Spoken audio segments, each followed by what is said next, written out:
Hey folks, Dan Lapel for New Focus Recordings. Really happy to be joined by the conductor of the wonderful new music choir in Philadelphia, The Crossing, Donald Nally. Hey Donald, how's it going? Great. How are you? Good, thanks for hopping on Zoom.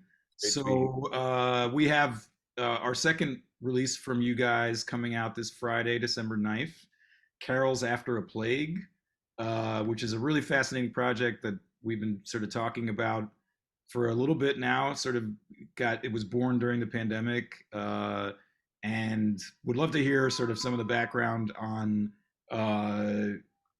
on the genesis of the project, and also for me, just as a listener and someone getting to know it sparked all kinds of really interesting questions and thoughts for me about the nature of caroling and how that's sort of like this communal experience. And here we are, you guys launched this project to commission composers to weigh in on this form, which is sort of a unique form that I don't know we encounter all that much in sort of contemporary concert music. And so that's a mouthful, and now I'll let you take it away. Well, so we were in the midst of, pandemicville, and I at the time, this was like December of 2020, right? Yeah. We were going, oh, well, it looks like we're going to be finished this by this time next year. And so we should have a piece because like so much of what the crossing does is try to make a record of the time. Like we were here, this is what it felt like to be here. This is these are the texts that are telling our story, right? Leaving a story in a way. And so I thought we'll create a project called Carols After Plague, and we'll sing it after the plague. It turns out that that is not the case at all, and December 2021 was bad. But The premise was that I came up with this idea that we should have 12 different composers. There's 12, 12 so many things, right? 12 days of Christmas, 12 months, 12 whatever, and we would ask each of them to respond to what their idea about a carol is today and what their idea about responding to a plague is. So plague could be the one that's really obvious, that we're sitting in a pandemic, but then there's all these other plagues that we just live with, right? We just sit, doctors aren't rushing off to, scientists aren't rushing off to find out the kind of like chemical cure to gun violence and wealth distribution and radicalism, and it goes on and on and on, racism and etc. And we'd been through this, and by the time we got to December of 2020, a real like reckoning in the United States. And so we threw that out there as like, you kind of like, you choose the plague. And then the idea of the carol, because we knew it was going to be coming at Christmas time in the following year, and we do this concert called The Crossing at Christmas, and The Crossing at Christmas is never really about Christmas. It's about how we treat each other. It's always about like what, taking an assessment of our own, lives and our own feelings, our own altruism, all that kind of stuff, and so carol is, traditionally thought of as like, a piece that originally was like sort of outside. It's often strophic. It's a piece that can be sung by non-professionals. It at one point, was assigned to all kinds of different seasons. Then eventually it kind of got sifted down to where we associate it, primarily with Christmas carols. And so, that's the charge. Take it and run, unaccompanied, 24 voices, 5 to 7 minutes. Yeah, And we got 12 amazingly different responses. Like, totally. That's what's really fascinating about it, I think, is that all you sort of think about caroling, and you have this image in your mind, like you say, it's outside, and people going from house to house or whatever.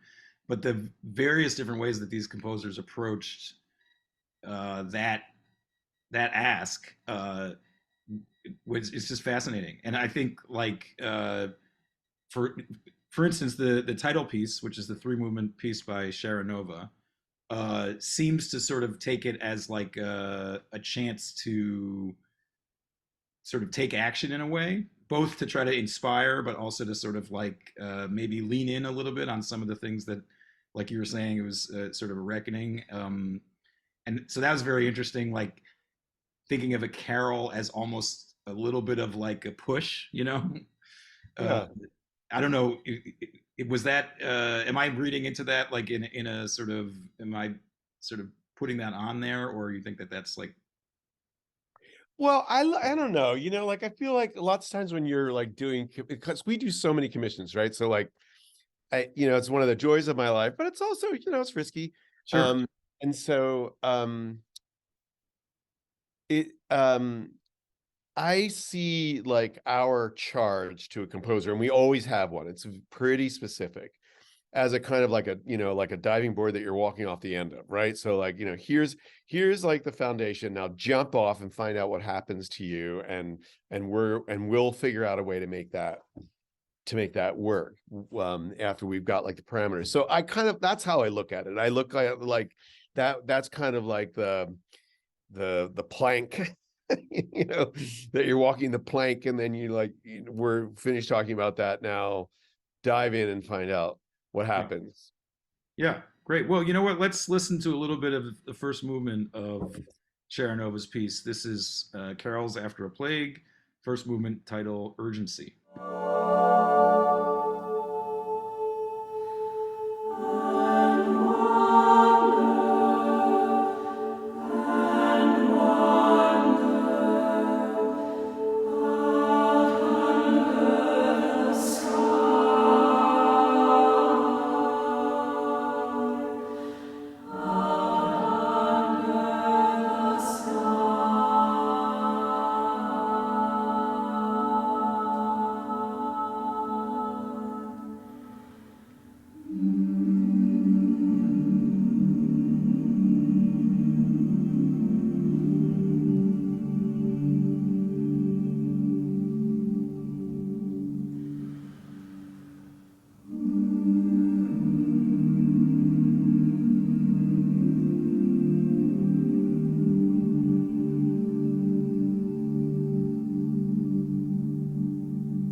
Beautiful.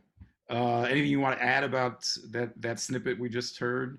I Well, went. yeah, because Uh, Shara based her three movements on recognizable Christmas songs, which is really cool. And most of our composers decided to go in other directions. So you may have recognized "I Wonder as I Wander" there, a familiar American Christmas song.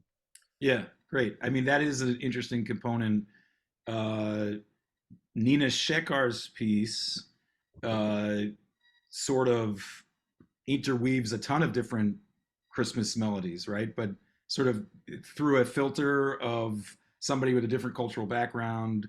And so it's sort of like taking the caroling thing in a certain way, kind of literally, but then like creating a melange or something.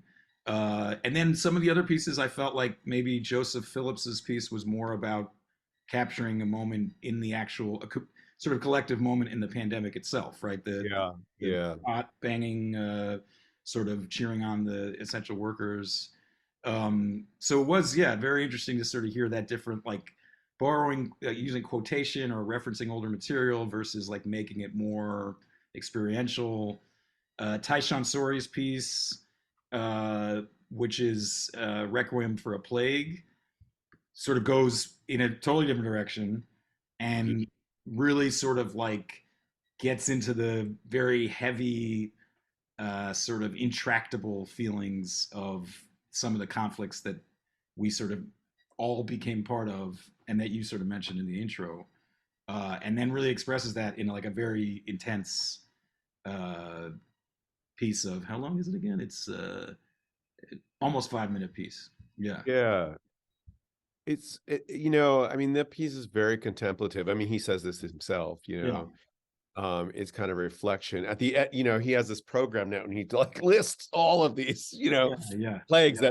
that some of which I had referred to, and he sums it up by saying this piece is a reaction or a response to all of those. Right. And I guess the sort of assertion that we're not out of any of those plagues. They're sort of Oh, ongoing, and they take sort of continued action and vigilance.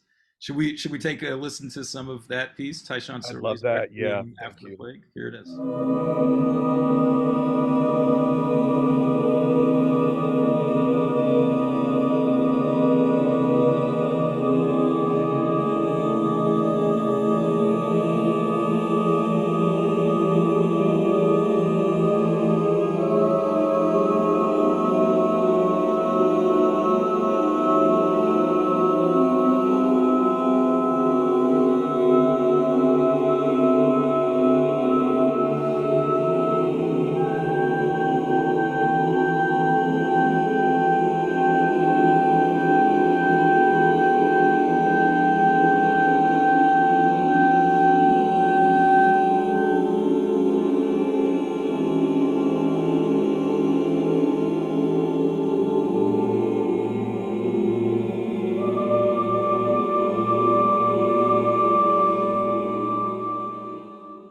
Great. There's the sort of density of those sound masses and those harmonies.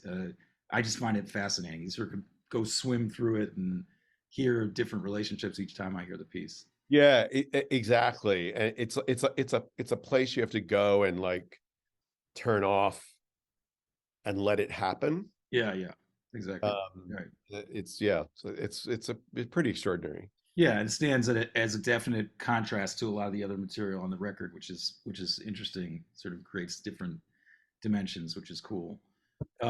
We should say that you set up a really nice scaffolding for the entire record with a bunch of interludes that you wrote, and engaged some instrumentalists to play along with the crossing.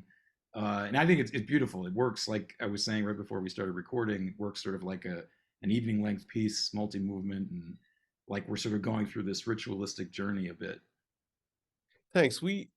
So I don't like doing short pieces, which is ironic because we commissioned 12 short pieces, but there's a really specific reason for that. We wanted all these different voices to respond to this idea. But when I go to a concert, I don't really enjoy listening to a bunch of short pieces. So if we do shorter pieces, we order them into some kind of story, and then we do these links, that you're referring to, these interludes kind of get us from what, so they serve a really practical purpose. In Yeah, concert they pitch the sure. pieces, but they also kind of get us from one emotional place to another. And in this, of course, I used lots of Christmas carols, but a number of them are hidden. Like you can't, there's a Frosty the Snowman moment that you'll never figure out is there. Oh wow, Uh, yeah, I didn't catch that.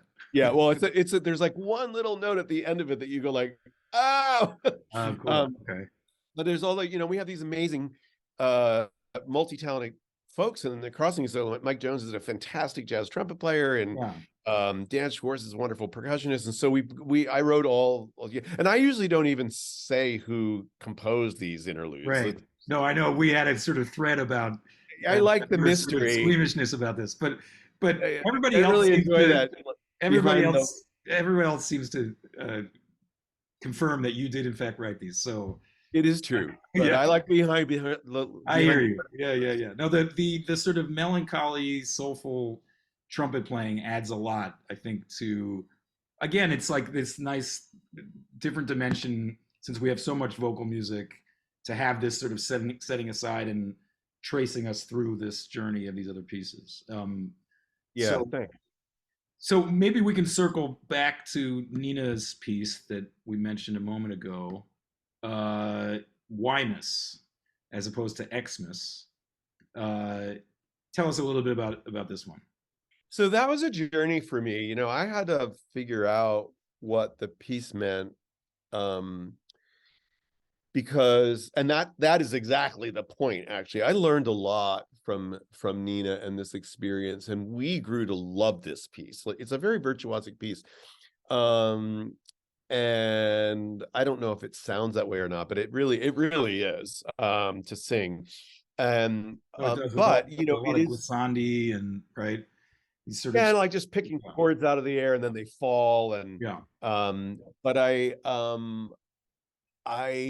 really it helped me to understand a person's perspective in a way that I never had actually before, and that is, like, being a brown person with Hindu, Hindu background, Indian parents, living in the United States, experiencing all these people like singing all these carols all the time and going like, I don't, not only do I not know the words, I don't know why we're doing this. Yeah, right. And so writing a piece that is essentially kind of like captures the confusion, um uh of all of that sound coming at you, and all of this information, and this, this joyful stuff. And so it's really, it, I don't want to editorialize about it, so I'll just stay away from that. But it really lands, like, it Yeah, is constructed in a way that you don't see the end coming. yeah, yeah. Uh, I I I just think she did such a great job of like taking these familiar melodies and then sort of putting them through this looking glass in a way, and you hear them in a new way, but you still Yeah. recognize them. And like you said, that just really captures like her experience and her sort of trajectory with that material. So it's a really cool piece. Let's take a listen. This is Wymus by Nina Shekhar.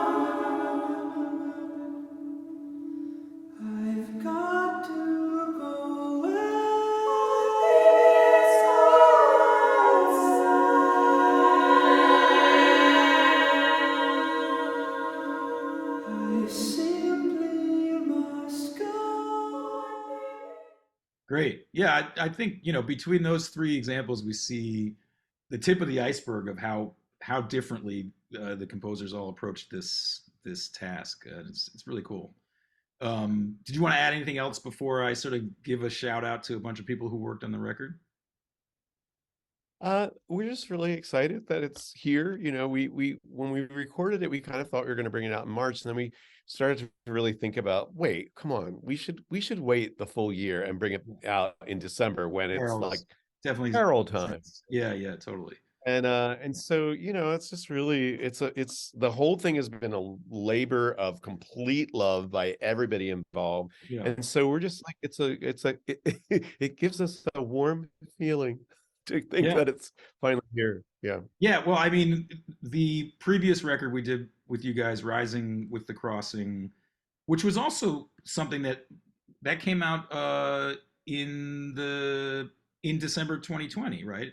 It did. Yeah. Yeah, so Yeah. it was also sort of like something that grew out of the shock, the initial shock of going into pandemic and finding a way to make music despite the lockdown and whatever. But I think Yeah. we have this nice history with you guys now of like putting stuff out in the holiday season, which, I don't know if as a conductor of a choir, if you're comfortable or sort of resent this, but like voices singing together definitely conjures up a certain time of year, I think, no matter what the repertoire. So it's nice to be able to put this out again, like in December. I think it feels right. So Yeah. I agree. Like, we know that we don't do traditional Christmas. no, of As I said course, earlier, yeah, we and look at you it guys from a do different such a angle, wide but range of repertoire too. Uh, so but people come out to hear us this season, and we know that they're coming out to hear us because, like, it's a choir and it's December. yeah, You know. yeah, it's a fascinating. Some things like you can. I mean, the same thing happens to me as a guitar player in a way. It's like I could be playing the weirdest stuff ever, and someone will still come up and say, "Oh, I heard Segovia once, and he played Albanese, and it was so amazing." And I'm like, Yep. it was amazing." Like there's a certain imprint that certain kinds of music have on people's sort of psyche that it just is. So anyway, Yep. it's great. Uh, Let me make sure to mention some great folks who were involved. Let's see, recording producers Paul Vasquez, yourself, Donald Nally, and Kevin Vondrak, who also plays Yep. mandolin on one of the interlude tracks, right? He does. He's a Yeah, featured soloist. yeah, And he's like my right hand everything. He's, takes care yeah, of yeah. It's so been many great, things. great to work with him and Jonathan. Recording engineer was Paul Vasquez. Assistant recording engineers Dante Portella and Henry Koch. Editing, mixing, and mastering Paul Vasquez. Artwork is by Sasan Pix. Am I getting that right? I think maybe. Yeah, that's how he goes. Yeah, yeah. Yeah. Okay, cool. And Um, our own Mark Wolf did the design and layout. Uh, yep. and I think if you are curious, which certainly you should be, about the wonderful singers in The Crossing, you can visit our webpage, New Focus Recordings, and the album page there, or visit the Crossing website. And the album's out this Friday, December 9th, all the places you would expect to listen and ideally pay for music. And oh, I should say that it's coming out digitally first, and we're doing a staggered release with the physical CD coming out in early January. So Yep.